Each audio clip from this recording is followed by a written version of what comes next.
Mantendo-se firme às portas do sofrimento. Esse é o tema dessa mensagem. Mateus capítulo 26, do versículo 47 até o 56, diz assim: E estando ele ainda a falar, Jesus, eis que chegou Judas, um dos 12, e com ele grande multidão, com espadas e varapaus, enviadas pelos príncipes dos sacerdotes e pelos anciãos do povo. E o que o traía tinha-lhes dado um sinal, dizendo: O que eu beijar é esse, prendei-o. E logo, aproximando-se de Jesus, disse: Eu te saúdo, Rabi, e beijou-o. Jesus, porém, lhe disse: Amigo, a que vieste? Então, aproximando-se eles, lançaram mão de Jesus e o prenderam. E eis que um dos que estavam com Jesus, estendendo a mão, puxou da espada e, ferindo o servo do sumo sacerdote, cortou-lhe uma orelha. Então Jesus disse-lhe: Mete no teu lugar a tua espada, porque todos os que lançarem mão da espada, a espada morrerão. Ou pensas tu que eu não poderia agora orar a meu Pai e que ele não me mandaria mais de 12 legiões de anjos? Como, pois, se cumpririam as Escrituras que dizem que assim convém que aconteça? Então disse Jesus à multidão: Saístes como para um salteador, com espadas e varapaus para me prender? Todos os dias me assentava junto de vós, ensinando no templo, e não me prendestes. Mas tudo isso aconteceu para que se cumpram as Escrituras dos profetas. Então todos os discípulos, deixando, fugiram. Que Deus nos abençoe. Já diz uma frase que é bastante dita por aí: Não me envergonho do evangelho. Mas de alguns evangélicos, você vai concordar comigo. Ser cristão nos dias de hoje não tem sido uma tarefa fácil.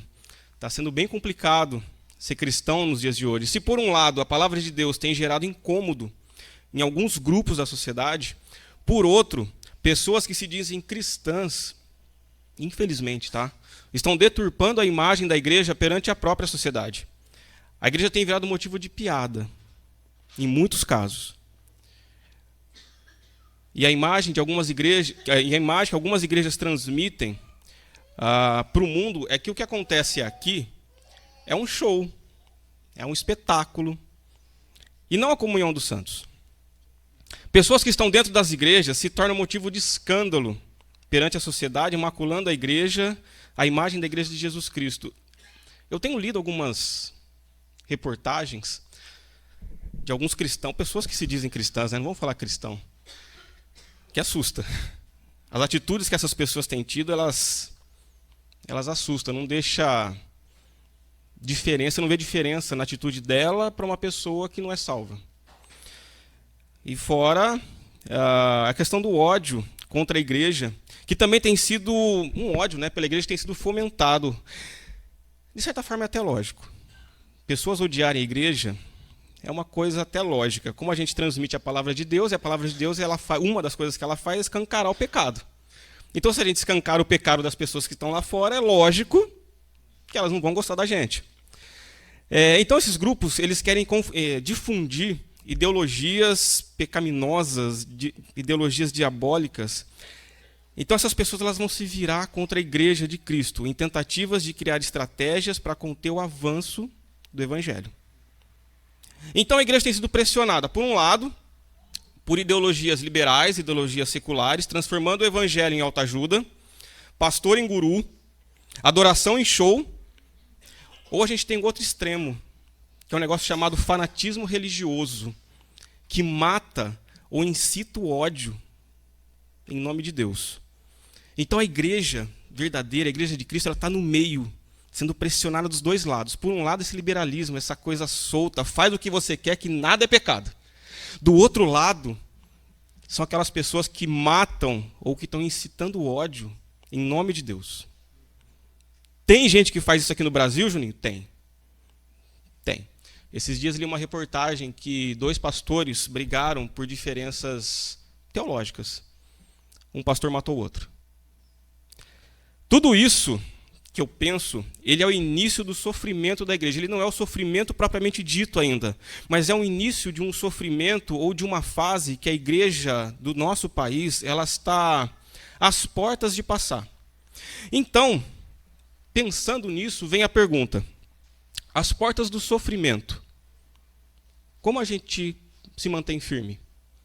Como é que a gente consegue se manter firme às portas do sofrimento? Eu, particularmente, quando eu estudo a Bíblia, eu gosto muito de olhar para as personagens que fazem parte da cena.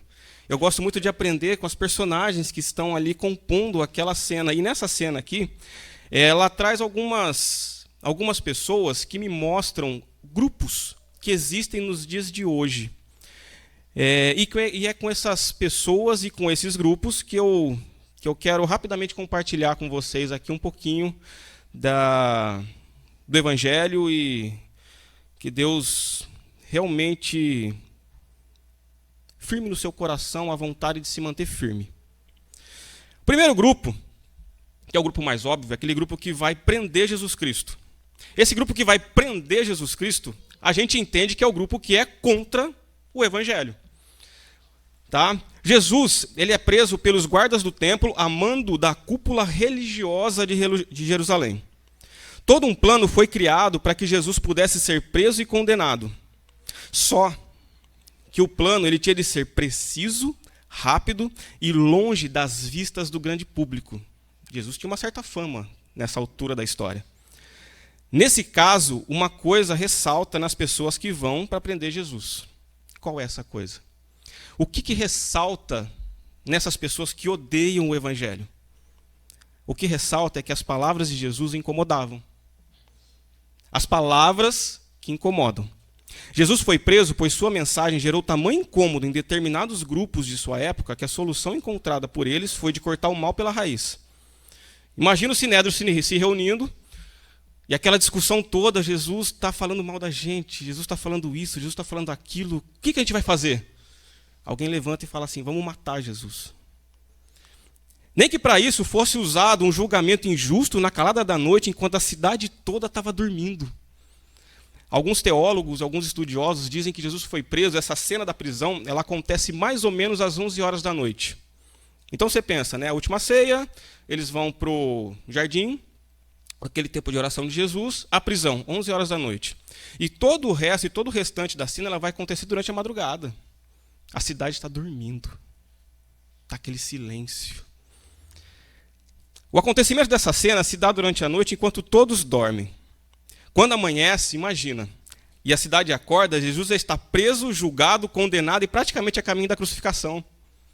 Imagina, você vai dormir um dia, está tudo calmo e tranquilo. No dia seguinte, tem um homem preso, condenado por blasfêmia e já está indo a caminho da cruz. Foi dessa forma que aconteceu com Jesus. Foi assim. Por um lado, as palavras de Jesus trouxeram arrependimento e nova vida a muitas pessoas. Por outro lado, as palavras dele incomodaram de tal forma que sua prisão e condenação foi arquitetada. Detalhe, se a gente parar para pensar nos dias de hoje, o grupo que odiava Jesus, ele de certa forma não era um grupo grande. Imagina a nação toda seguindo Jesus e um pequeno grupo, que era o grupo que odiava Jesus, ele foi contra Jesus e conseguiu fazer um barulho tal que Jesus foi preso, condenado e morto por causa desse grupo.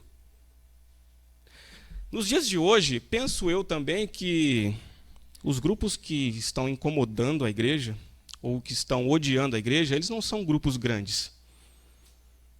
Esse grupo que difunde ideologias, pensamentos, essas coisas distorcidas, que a gente sabe claramente que é pecado, ele não é grande, ele é pequeno, mas faz barulho. Mas, e as nossas palavras? As minhas palavras e as suas palavras? O quanto que elas têm gerado incômodo nas pessoas? A mensagem que levamos faz com que pessoas não gostem de nós, um grupo de pessoas, faz com que esse grupo não goste de nós, ou somos vistos como quem não interfere nos planos do maligno? Você, aí cada um vai se sondar. Quando as pessoas olham para você, elas pensam, falam assim, esse daí não atrapalha em nada. A nossa mensagem, ela tem que gerar esse incômodo, o de interferir nos planos do maligno do mundo. A igreja, ela tem que ser no mínimo, um freio de mão. Imagina um carro desgovernado descendo ladeira abaixo. Esse é o mundo. E a igreja está aqui, e Deus é bom, esse assunto de graça comum, esse assunto da teologia, ela vale nesse ponto. A igreja está aqui, Deus está permitindo a igreja aqui para ela ser, no mínimo, um freio de mão, para não descer com tudo e bater lá na frente. Mas a palavra que a igreja está carregando, ela está gerando esse tipo de incômodo? É para a gente perguntar e para a gente pensar. Um outro grupo. Esse grupo aqui, esse grupo aqui é interessante. O grupo dos que forçam o evangelho a ser algo que ele não é. É o grupo de Judas. É aquele grupo que trai. Judas, ele tinha algo em mente quando vende Jesus pelas 30 moedas de prata. E o que Judas tinha em mente, praticamente todos os judeus da época tinham em mente.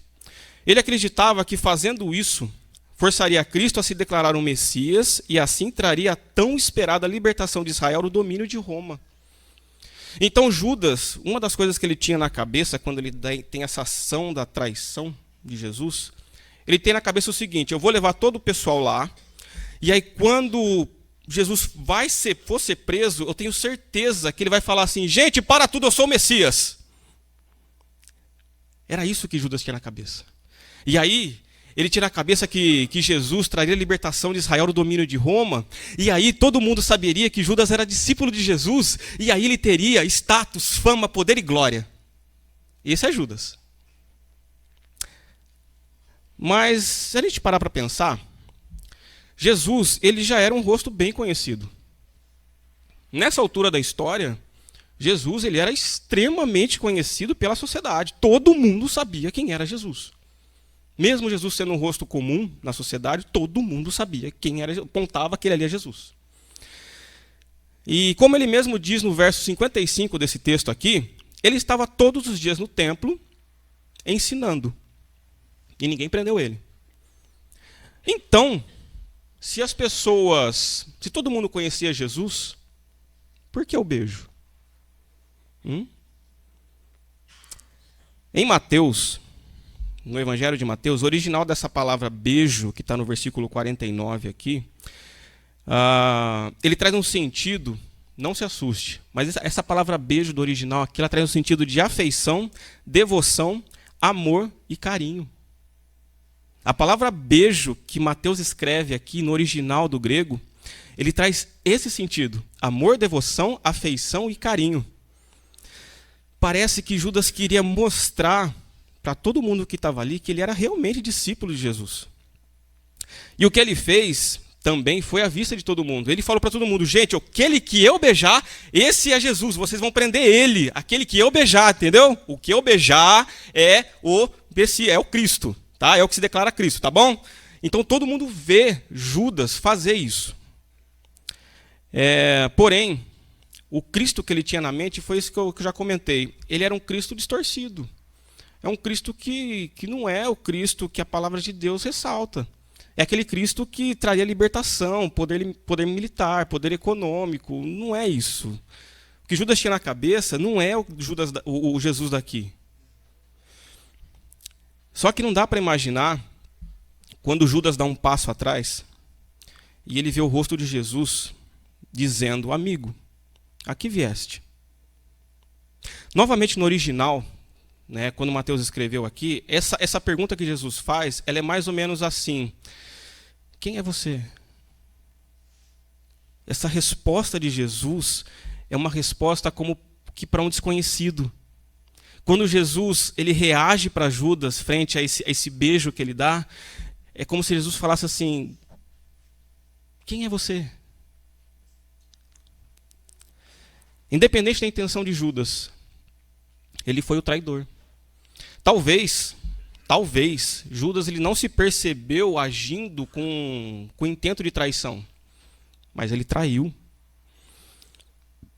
Nos dias de hoje, como que esse tipo de traição acontece? Primeira, quando pregamos a certeza da libertação de coisas que não são necessariamente o centro do evangelho. Jesus pode curar de um câncer? Sim. Ou não. Em 2005, meu avô morreu de câncer. Deus não deixou de ser Deus por causa disso. O poder de Deus não diminuiu por causa disso. Quem disse que se tornar um cristão é ver um mar de rosas? Traímos Jesus quando pregamos essas ideias.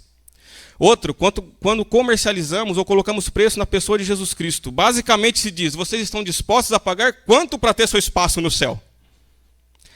E pessoas, infelizmente, induzidas por esses falsos mestres, elas vão deixando nesses... Gente, é altar de Baal. Elas vão deixando o dinheiro de aluguel, de comida dos filhos, de remédio, acreditando que fazendo isso vão estar garantidos a sua morada eterna. Você já ouviu falar de um negócio chamado trízimo? Dízimo do Pai, do Filho e do Espírito Santo? Você que não entendeu o que eu disse, depois pergunta para quem deu risada. Tá? E outro, quando colocam o Salvador e o Salvo em posições trocadas. Isso aqui é um negócio chamado antropocentrismo. Sabe, esse falso evangelho antropocêntrico. Tem um...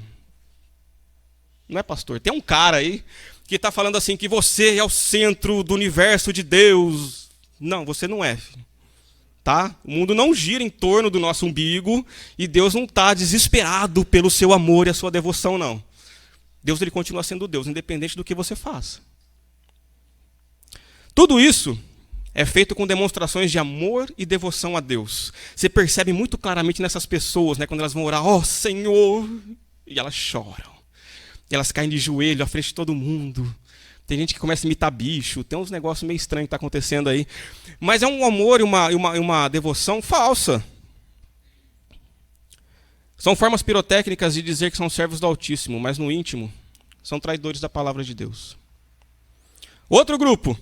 Grupo dos que defendem Jesus. Esse grupo é interessante. Grupo dos que defendem Jesus. Esse aqui é o grupo de Pedro. Porque, afinal de contas, Jesus ele é um coitadinho que, se a gente não defender ele, vai sofrer amargamente. Bem, resposta errada. Imagina, Pedro, homem igual eu e você, pecador limitado, mortal, querer defender Jesus, Filho de Deus, o Logos, Deus eterno. Desculpa a expressão, gente, mas fala sério, né? Pedro querer defender Jesus Cristo. Pedro, mortal, pecador limitado, querer defender o Filho de Deus, eterno, perfeito, todo-poderoso. Mas assim como Judas, Pedro também tinha em mente que o Messias traria a libertação de Israel.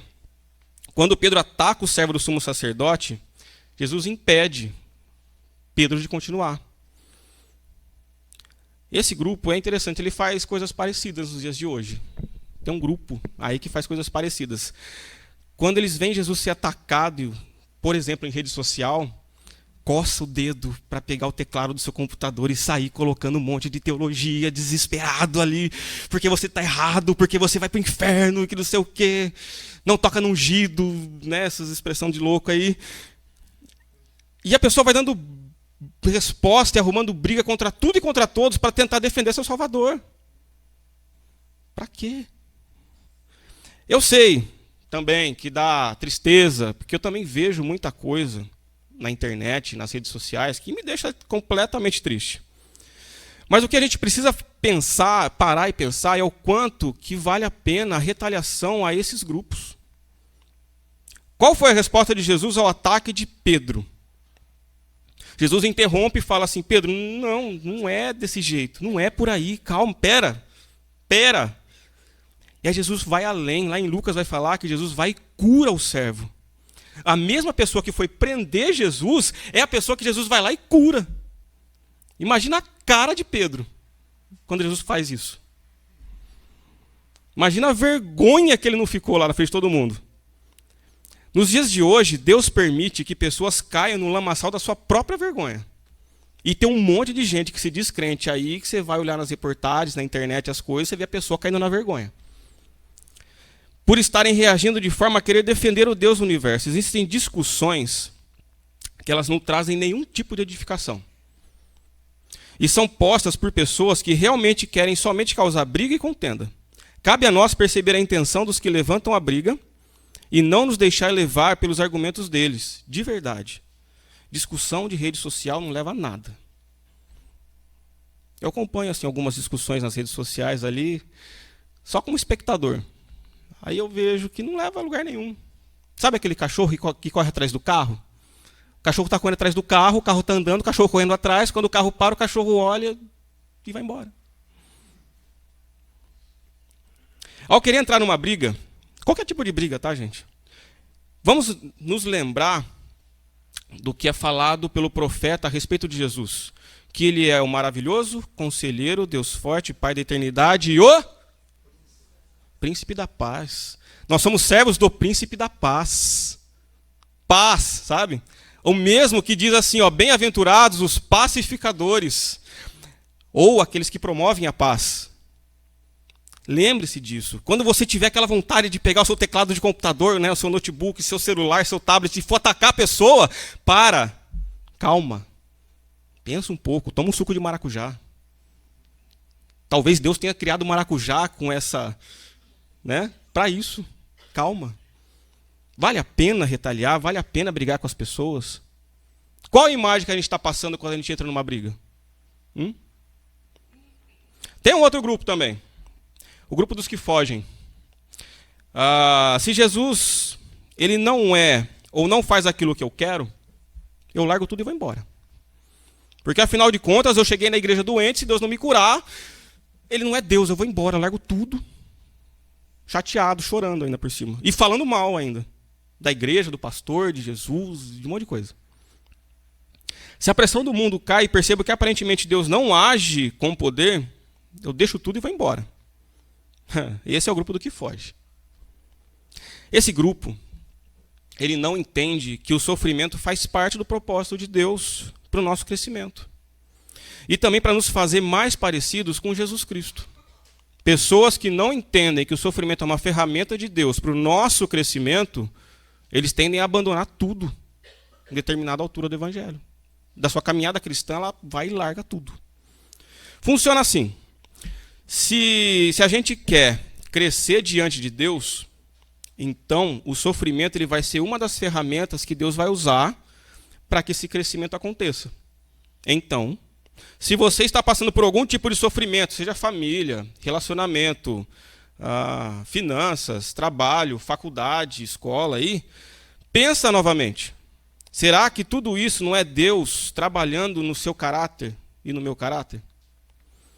Será que não é dessa forma que eu vou ficar mais parecido com Jesus? Paul Tripp, no livro Instrumentos nas Mãos do Redentor, ele vai trazer muito disso. Quando alguma situação complicada acontecia, ele parava, pensava e começava a orar. Falava, Deus, o Senhor quer me usar como instrumento nessa situação para te glorificar. A situação apertou? Opa, ora também. Espera aí, Deus quer me usar para a glória dele nessa situação também. Não é só quando o negócio vai bem. E tem um outro grupo. Melhor de todos. É o grupo dos que se mantém firme. E quem é que se mantém firme nessa cena? Jesus. Nessa altura da história, o traidor já foi embora. Aquele que queria defender já foi embora. Os que tinham que fugir, fugiu. E Jesus está ali. Sozinho. Jesus sabia muito bem que o sofrimento pelo qual passaria, ele era necessário. Mesmo estando em agonia, ele se entrega sacrificialmente para o martírio, para cumprir os planos de Deus. A gente pode não entender o motivo final do sofrimento que a gente passa. A gente pode estar passando por algumas dificuldades que a gente realmente não entende. Tem coisas, às vezes, que eu estou passando, que as pessoas me perguntam, falam, mas por que você está assim? Não sei. Por que tudo isso está acontecendo? Não sei. Sabe aquela semana difícil? Você perde o emprego, problema de conta, não sei quem fica doente, não sei quem está no hospital. De repente você olha, para e fala assim, Deus, o que está acontecendo? Né? Mas precisamos ter em mente que sempre o sofrimento é uma forma de glorificar a Deus, pois é Ele quem permite o sofrimento nas nossas vidas. Se você passa por um sofrimento, tenha essa certeza, é Deus que está permitindo isso, por um motivo que talvez só Ele saiba. Apesar de um cenário onde Cristo aparentemente perde a batalha, suas palavras não mudaram. Jesus Cristo, nessa cena, parece assim que Ele perdeu. Mas aquelas palavras, não temam porque eu venci o mundo, ela continua válida. E esse venci é no passado. Sabe esse sofrimento que você passa hoje? Jesus chega para você e fala, então, gente, eu já venci lá atrás, lá no passado, lá, já está vencido. Esse mundo que a gente está sofrendo hoje, Jesus já venceu, há muito tempo atrás. E a gente então tem que se manter firme e constante na caminhada cristã. Dificuldades vêm, dificuldades vão. Nesse mundo iremos nos frustrar, pessoas vão nos trair e até mesmo abandonar a gente. Aqui nesse mundo isso vai ser normal. Um mundo caído, onde o pensamento é cada um por si, vai esperar o quê? Esse tipo de coisa ela vai acontecer, mas assim como Cristo tinha o aval do Pai para aquilo que o esperava, porque tudo que Cristo passa a partir dessa cena, Deus permitiu. Então, assim como Cristo tinha o aval do Pai para tudo o que o esperava, com a gente não é diferente. Todo e qualquer sofrimento ou dificuldade só bate a nossa porta com a permissão de Deus. Então, vamos ter fé que Ele nunca vai nos abandonar. Vamos ficar firmes nas palavras para não vacilar. Eu penso que nesse momento da prisão de Cristo, nesse momento que Jesus é preso, não que tenha algum texto que fale sobre isso, tá? É uma coisa que veio na minha mente e eu acredito que talvez isso passava na mente de Cristo. Que é o texto de Oséias, capítulo 6, versículo 1 e 2. Não precisa abrir, eu vou ler aqui. Esse texto diz assim, vinde e tornemos para o Senhor, porque Ele nos despedaçou e nos sarará. Fez a ferida e a ligará. Olha o versículo 2. Depois de 2 dias nos revigorará. Ao terceiro nos levantará e viveremos diante dele. Tenho quase que certeza, ainda vou perguntar para Jesus um dia, que esse texto devia estar na mente dele no momento da prisão. Ele sabia dessas coisas. Concluo dizendo que mesmo em um caminho que nos leve ao sofrimento, podemos cumprir os propósitos de Deus na nossa vida e na vida da igreja. Não está fácil ser cristão hoje. Semana passada foi falado aqui do púlpito que tem algumas leis que podem nos impedir de pregar sobre alguns assuntos do Evangelho. Algumas coisas que é pecado, estão elaborando uma lei aí para não deixar falar sobre isso. Você tem noção, vocês que pregam, vocês que estão aqui na frente, tem noção que pode chegar um momento em que o fato de chegar aqui, e dependendo do que você falar, no final da pregação pode ter um carro da polícia ali na frente para te levar preso? E aí? Vamos largar tudo e vamos embora? Não. Não. Deus trabalha em cada situação para tornar a igreja a noiva perfeita que Ele mesmo diz que ela é. Lembra da cena? Judas saiu de cena, Pedro saiu de cena, aqueles que tinham que fugir saíram de cena. Todo mundo saiu de cena, Jesus ficou sozinho. Imagina que tudo isso, esse sofrimento que a igreja pode vir a passar, é uma forma de lapidação da igreja para se tornar aquela noiva perfeita que a própria palavra diz que ela é. Porque, afinal de contas, não precisa ir muito longe para você perceber que a igreja precisa de uma lapidada, precisa dar uma parada em algumas arestas aí, que tem um negócio meio estranho. E aí, quando tudo isso terminar, a igreja ela vai ser perfeita, pura. Porque Deus a fez assim. Deus transformou ela nisso. Então não tenha medo do sofrimento que pode se abater. Se você tiver curiosidade, entrar no site Portas Abertas, Missão Portas Abertas, você vai ver cristãos na Coreia do Norte que vão cantando para o martírio. Você vê árabes que estão indo, pastores árabes, né, que estão indo para a forca, eles estão cantando: vivo feliz, pois sou de Jesus. Deus. Mas aí, vem a pergunta, que não tem como deixar de ser feita, né? Quando o sofrimento bate à nossa porta, qual é a nossa reação? A gente foge, a gente trai, ou a gente tenta defender, né, defender o Salvador, ou a gente se mantém firme? Porque Jesus, ele é descrito como uma ovelha levada ao matadouro, em silêncio. Ele não abre a boca. Se o sofrimento bater a porta da sua vida ou dessa igreja, como é que a gente vai reagir? É lógico que a gente não pode deixar de defender aquilo que a gente acredita. A apologética na nossa vida ela é necessária. Mas quando as pessoas vêm simplesmente para fazer o mal, você vai combater o mal com o mal? Ou você vai fazer que nem na Bíblia? Combater o mal com o bem. Não deixemos que situações abafem o poder da mensagem que levamos. Ainda que queiram apagar o Evangelho, que tenhamos a mesma coragem dos apóstolos lá de Atos, quando eles estão sendo perseguidos, chega um momento que eles se reúnem e eles glorificam a Deus porque estão passando pelos mesmos sofrimentos de Jesus. Eles se sentiram com o mesmo privilégio e com a mesma honra. E sabe o que eles fizeram? Eles oraram. Pedindo libertação? Não. Pedindo mais ousadia para pregar o Evangelho. O Evangelho está transmitido de Cristo para o mundo.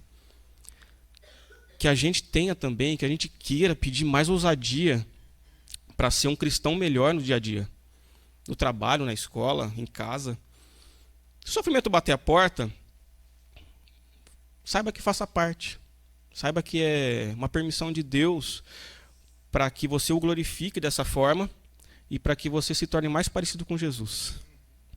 Então cabe a nós pedir a Deus essa ousadia para pregar e que nenhuma situação nos afaste do nosso Deus. Que Deus nos abençoe. Amém.